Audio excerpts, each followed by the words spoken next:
Baik, Assalamualaikum warahmatullahi wabarakatuh. Saya Badawiyah akan mempresentasikan tentang psikologi sosial. Psikologi sosial merupakan keilmuan yang mempelajari tentang hubungan antara manusia dan kelompok pada lingkungannya yang dipengaruhi dengan perilaku manusia. Nah, kemudian sosial ini merupakan segala perilaku yang berhubungan dengan hubungan antar individu. Jadi, pengertian psikologi sosial bisa diartikan juga merupakan bidang keilmuan yang mempelajari tentang perilaku dan mental manusia yang berkaitan dengan hubungan antar individu dalam masyarakat. Nah, di mana hubungan antar manusia yang dipengaruhi oleh tingkah laku, sikap, dan juga pembuatan keputusan itu berasal dari psikologi sosial dan bisa melahirkan respon yang bersifat destruktif ataupun konstruktif.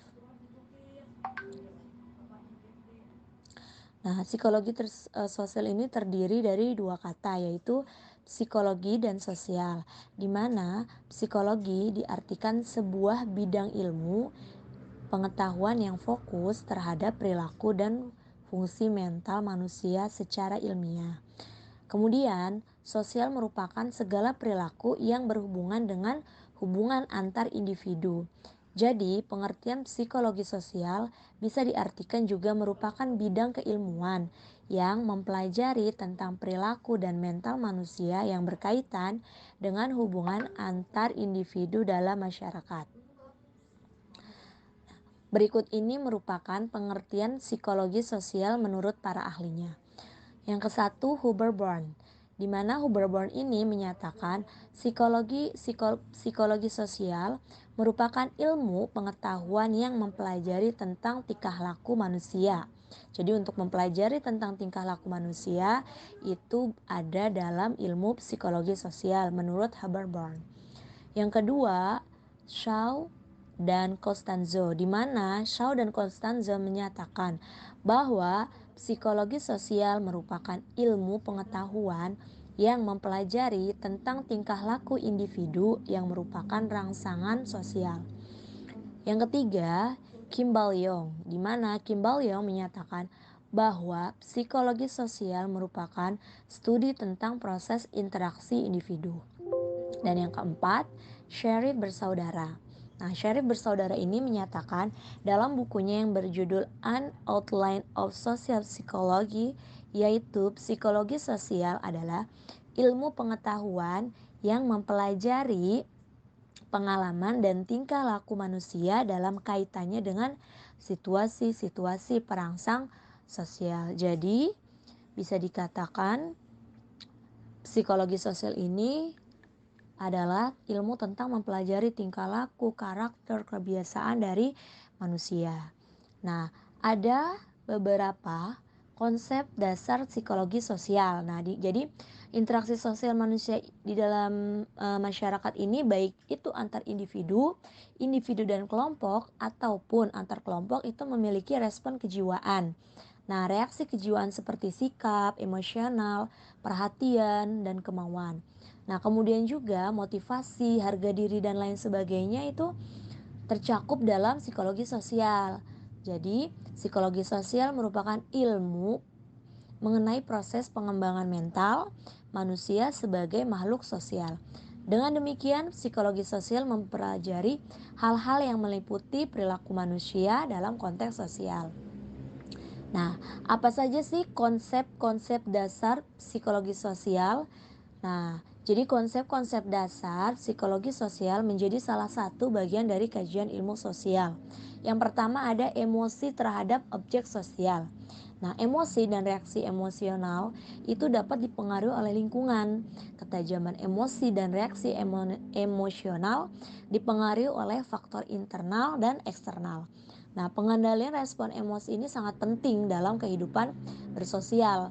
Emosi merupakan kajian dari psikologi sosial yang memiliki peranan penting dalam pembentukan perilaku seseorang terhadap respon dari stimulus dalam lingkungan sosial. Bahkan emosi juga sebagai potensi kepribadian yang perlu dilakukan pembinaan psikologi, misalnya bisa melalui pendidikan dan keagamaan. Dua, ada perhatian.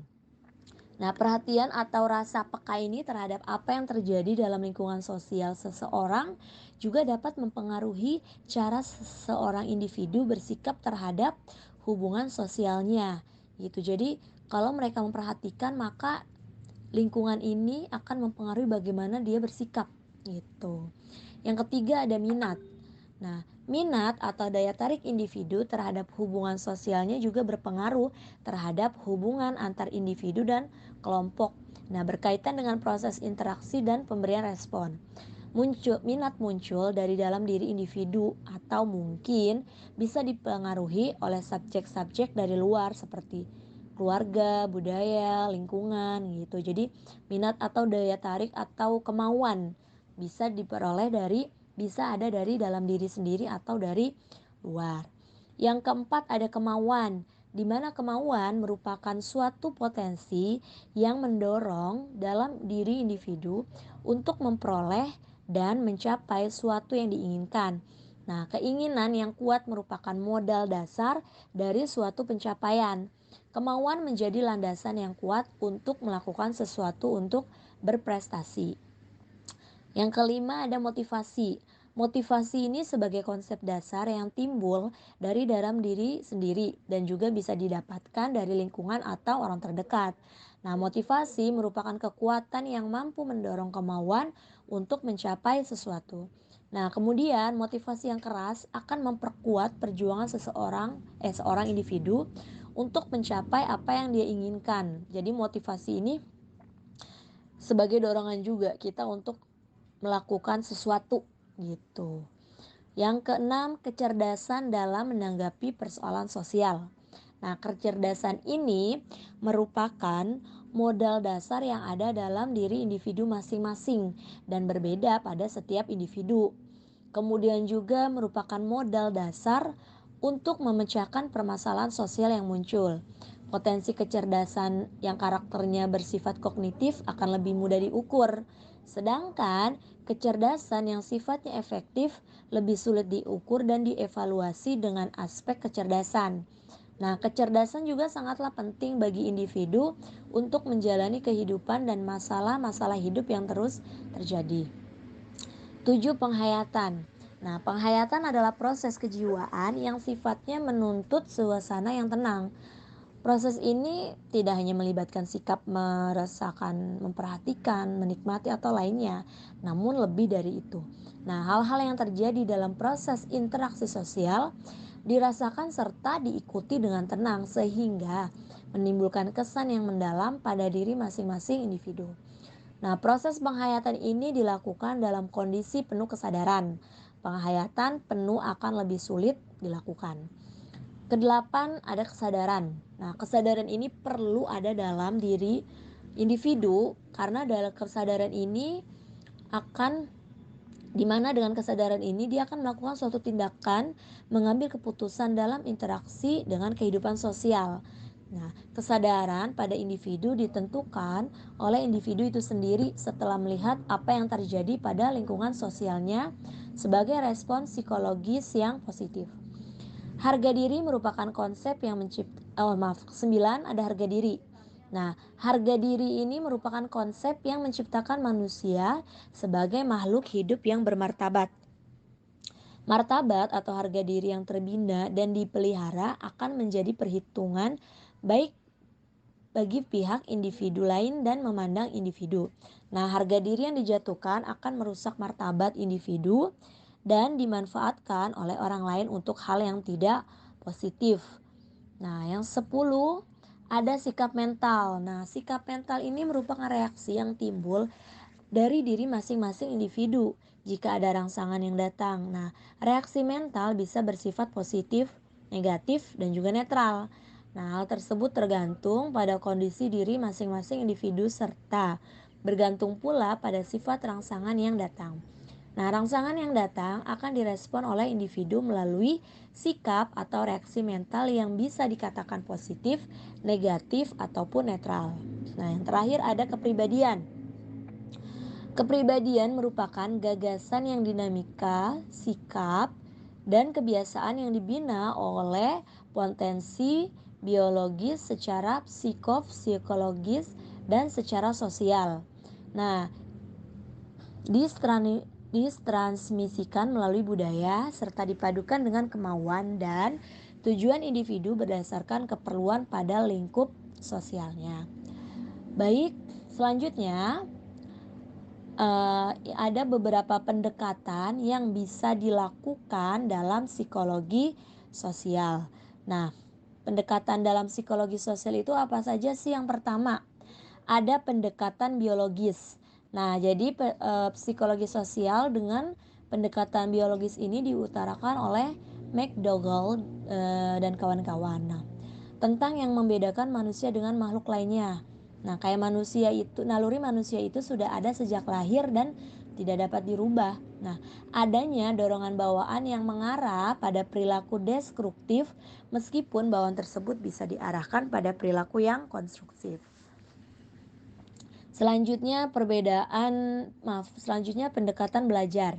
Nah, terhadap pendekatan belajar ini ada 4 mekanisme belajar sebagai perubahan perilaku. Yang pertama ada asosiasi, kemudian yang kedua ada law of effects, yaitu perilaku yang memuaskan akan cenderung diulangi. Jadi kalau dia menyukai sesuatu dia akan ulangi lagi.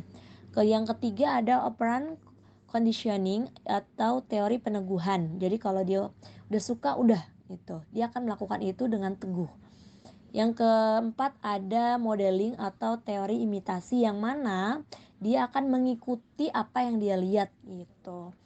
Yang ketiga ada pendekatan insentif. Nah, pendekatan insentif ini menekankan pada penggambaran karakter impulsif dan menekankan kerugian dan keuntungan yang diperoleh. Pendekatan ini menggunakan teori pertukaran, pemuasan, kebutuhan, dan rational decision making theory.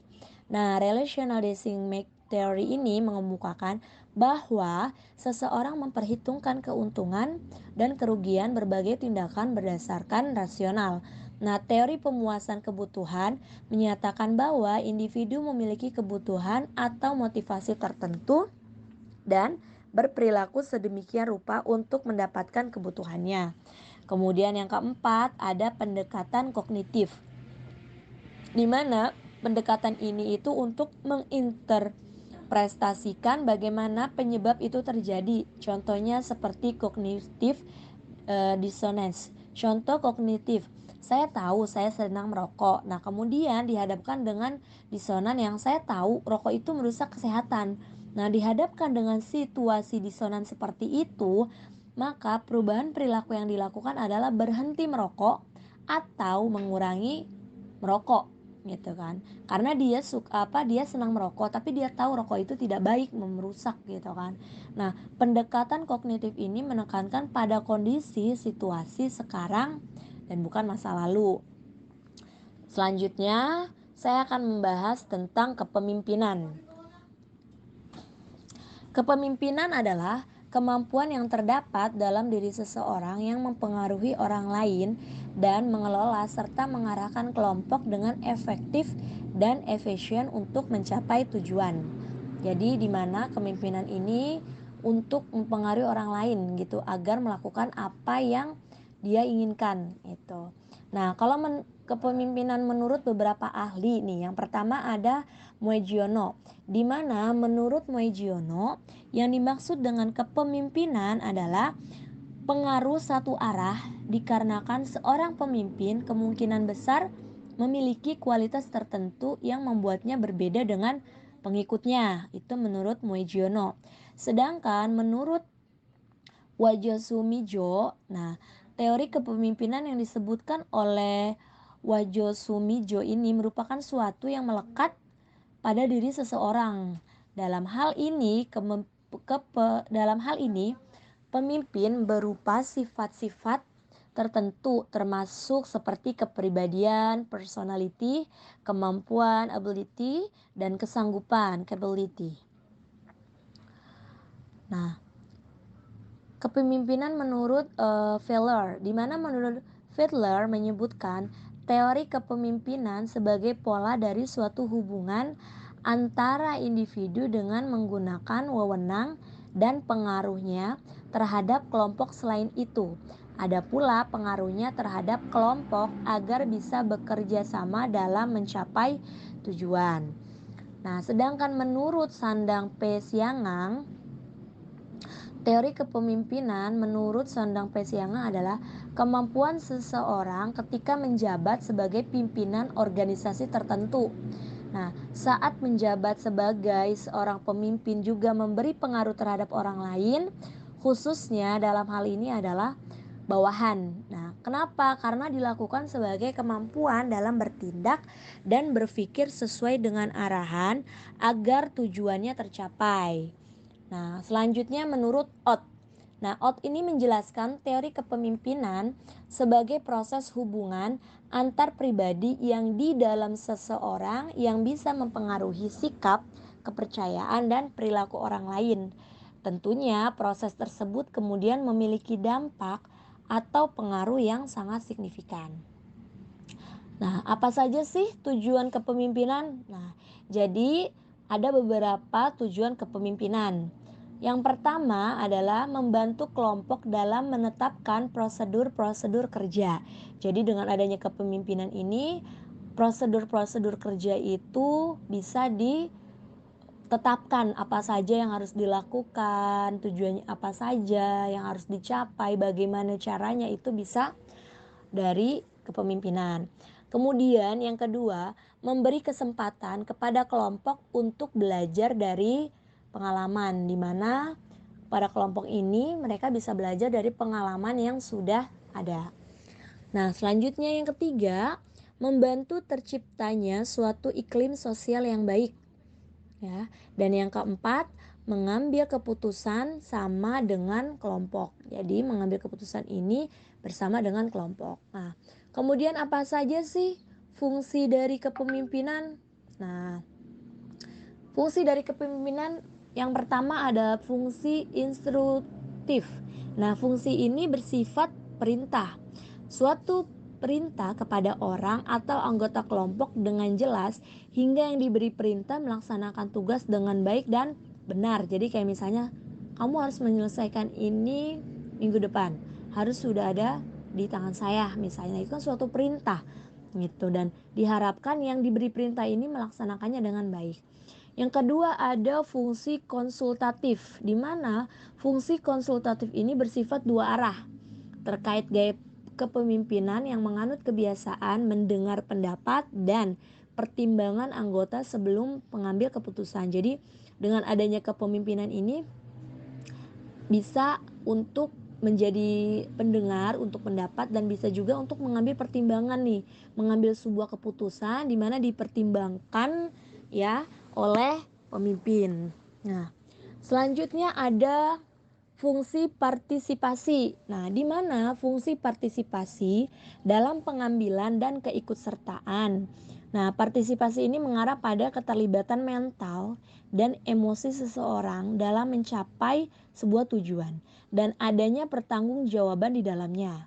Nah, partisipasi merupakan bentuk demokrasi di mana orang-orang diikutsertakan dalam suatu perencanaan dan pelaksanaan gitu. Jadi di mana dalam partisipasi seperti demokrasi ini ya, di mana mereka akan mencapai sebuah tujuan. Nah, di mana di dalamnya tuh harus ada yang dipertanggungjawabkan gitu. Tapi orang lain itu diikut sertakan. Jadi dia bisa dikatakan dengan cara demokrasi gitu ya. Selanjutnya fungsi delegasi, di mana fungsi delegasi memiliki arti perwakilan utusan dengan proses penunjukan secara langsung maupun musyawarah. Nah, penunjukan yang tujuannya mengutus seseorang menjadi perwakilan suatu kelompok atau organisasi. Jadi kalau kepemimpinan ini menurut fungsi delegasi dia sebagai perwakilan. Oke, misalnya dari bagian administrasi, maka pemimpin bagian administrasi ini akan datang gitu. Oke, dari pemimpin misalnya dari bagian HRD, maka pemimpin HRD ini gitu. Marketing, maka pemimpin marketing ini, nggak usah semua karena hanya sebagai perwakilan. Nah, yang terakhir ada fungsi pengendalian, di mana fungsi pengendalian para anggota suatu proses pengaturan berbagai faktor dalam suatu organisasi atau perusahaan. Hal ini agar pelaksanaan harus sesuai dengan perencanaan. Nah, fungsi pengendalian dalam kepemimpinan dalam arti pemimpin mengendalikan semua aktivitas atau pekerjaan. Nah, hal ini agar pengerjaan dan penyelesaian efektif untuk mencapai tujuan. Jadi dengan adanya fungsi pengembalian ini bisa mengatur itu organisasi atau sebuah perencanaan di mana harus diatur perencanaannya, penyelesaiannya, aktivitasnya apa saja itu harus dikendalikan agar dapat mencapai tujuan dengan maksimal. Nah, kalau fungsi kepemimpinan dalam organisasi apa sih? Nah, yang pertama itu mencapai tujuan. Kepemimpinan dalam organisasi sangat dibutuhkan dalam mencapai tujuan dengan tepat dan efisien. Meskipun tanpa adanya seseorang yang memiliki jiwa kepemimpinan, membuat suatu organisasi akan sulit mencapai tujuan. Tak ada sosok yang membantu mengarahkan, menyatukan, kemudian menjadi pedoman. Nah, yang kedua, memotivasi orang lain. Tujuan kepemimpinan untuk memberi motivasi kepada orang lain bisa pada anggota untuk dapat melakukan hal baik dan membuat maksimal kemampuan harga diri. Adanya sosok dengan jiwa kepemimpinan suatu organisasi akan kurang mendapat motivasi sehingga bersemangat dalam mencapai tujuan. Nah, kemudian teori kepemimpinan transformasional. Apa sih?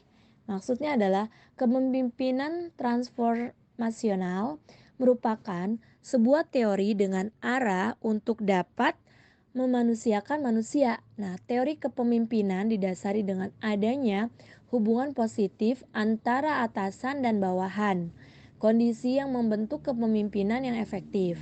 Nah, pemimpin transformasional ini bisa membangun semangat, mengubah cara pikir, hingga memberi inspirasi anggota atau bawahannya dalam mencapai hasil yang sudah ditargetkan tanpa membuat anggota merasa tertekan. Nah, gaya teori kepemimpinan kontemporer ini membuat pemimpin selalu ingin mengolah organisasi, perusahaan, atau lembaga yang dipimpinnya. Aspek-aspek kepemimpinan. Nah, vision. Yang pertama, vision. Vision merupakan kemampuan dalam diri seseorang untuk menggambarkan, menjelaskan, dan meyakinkan anggota atau bawahan mengenai kondisi masa depan yang diinginkan pemimpin hingga cara mewujudkannya. Yang kedua ada power. Power atau kekuatan adalah kemampuan diri dalam mempengaruhi, mengendalikan, dan menguasai orang lain atau kelompok sehingga mampu mendapatkan dukungan kuat dalam mencapai sebuah tujuan. Yang ketiga ada self-confidence. Yang dimaksud dengan self-confidence adalah adanya kepercayaan diri untuk melakukan tindakan yang sumbernya berasal dari pengalaman seputar hal-hal yang terjadi pada kehidupan kedepannya. Baik, demikianlah presentasi dari saya. Terima kasih. Mohon maaf masih banyak kesalahan. Mohon maaf jika ada kata-kata yang salah. Terima kasih Ibu. Wassalamualaikum warahmatullahi wabarakatuh. Baik, salam